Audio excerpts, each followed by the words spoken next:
Welcome back to WigginsTV. I'm your host, S.Wiggins, aka Wiggins, aka Worldwide Wiggins. And today, we doing episode number 2 of what? Gang Rags to Riches. And I got another celebrity who used to be part of a gang, a LA gang at that. The one and only, one of the kings of comedy, Mr. D.L. Hughley. Okay, so grab your popcorn. I got some interesting facts, some that you can't find on the internet. So let's go. D.L. Hughley was born in Portsmouth, Virginia in 1976.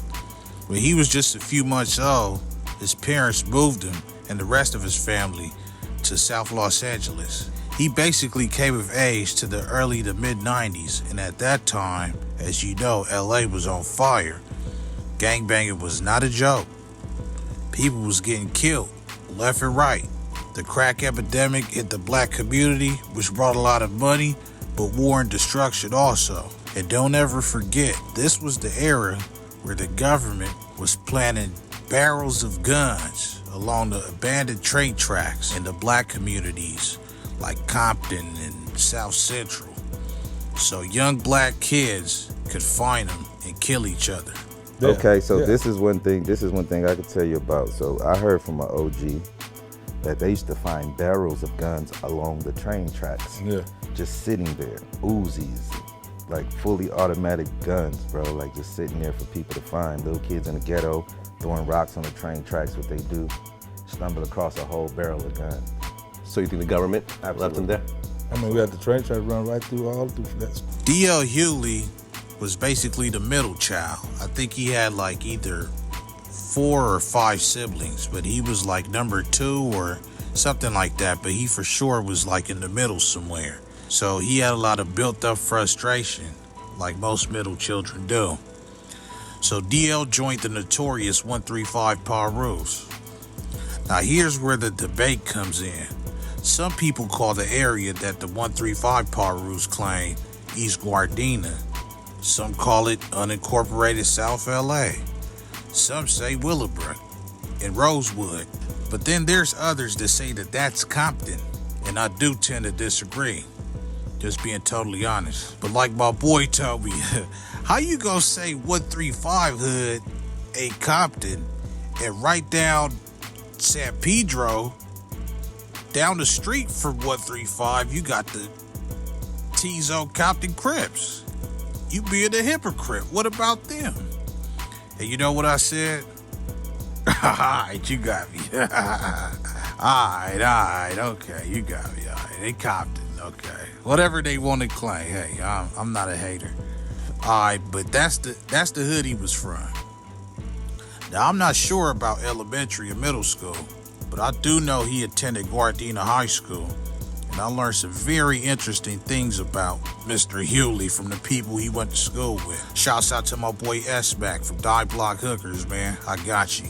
Now, if you didn't know, Gardena High School is a Crip school in Gardena. Pirus are not welcome there, even when I was growing up in the 2000s. And even the 2010s and all that. For more info, refer to my little G-Star Recipes video that I made. But back in the early 80s, Bloods and Crips were able to coexist at Gardena High, but under certain protocols. The Bloods would hang out on one cafeteria called the Mohawk Cafeteria or the Mohegan Cafeteria, and the Crips would hang out at the main cafeteria. Most of the blood gangs at Gardena High was 135 Piru, Centerview Piru, which I believe to be Carson, and the Carson Westside Piru. As you know, that school is already home to the Payback Cribs, the S-Gun Cribs, and shouts out to my boy T-Mac, the Gardena 146 Hustler Cribs. But interestingly enough, unlike the king of comedy that he's known to be, for years now,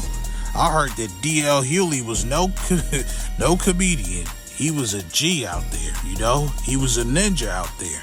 I'm not a hater, I don't get along with Pirus, but hey, the truth is the truth, man. Man, they said if DL caught anybody walking through the hallways and you was a Crip and you bumped into him, or whoever you was, it was going down. He was a reputable 135 Piru. Yup, I am just as shocked as you are. Other reputable 135 Piru legends that went to school with D.L. Hughley was Samuel Watts, Big Fish, and Spurgeon. I hope I'm saying it right, man. No disrespect. Rest in peace, man. Oh yeah, one last interesting fact, man. As you know, D.L. Hughley went on to be the host of Who Wants to Be a Millionaire, Kings of Comedy, and Def Jam and all that. But before then, he had a show called The Hughleys. Now, he played the dad on The Hughleys. Now, the guy that played his son, the boy, in real life, he happened to become a blood as well. So, I guess time goes on, and then that boy that became a blood, he caught a murder, right? D.L. Hughley showed support for the little boy. He took the stand, not snitching, as a character witness, to say, hey, this my TV son, that's my boy, man, he a good dude, you know, not snitching, you know, basically, man, you know, making it look good, man, you know. The DA or the prosecutor, whoever, I don't know how she knew, but she went and obtained files and said, hey, D.L. Hughley's a Piru and this boy is a known blood. So they all the same, they both gangbangers. But fortunately, the boy ended up getting off, you know. I think he got off completely, either that or he got hit with some BS time to the point he on the streets now. So that's what's up, man. I wish jail on nobody, man. But yeah, man, that was crazy, bro. You know, first Terrence Howard, now D.L. Hughley. Who next? Steve Harvey? Hey, the funny thing about D.L. Hughley and Terrence Howard being Bloods and Crips is they both light-skinned with colorful eyes. Like I told you, man. Don't let the light skin, the shortness or the colorful eyes fool you, bro. They got some hitters out there with green eyes from the West Coast. Now that's no joke. That's no joke. Feel me? But hey, till next time, man. Make sure you like, comment, share, subscribe, and donate for once, man. I'm out of here. Wiggins.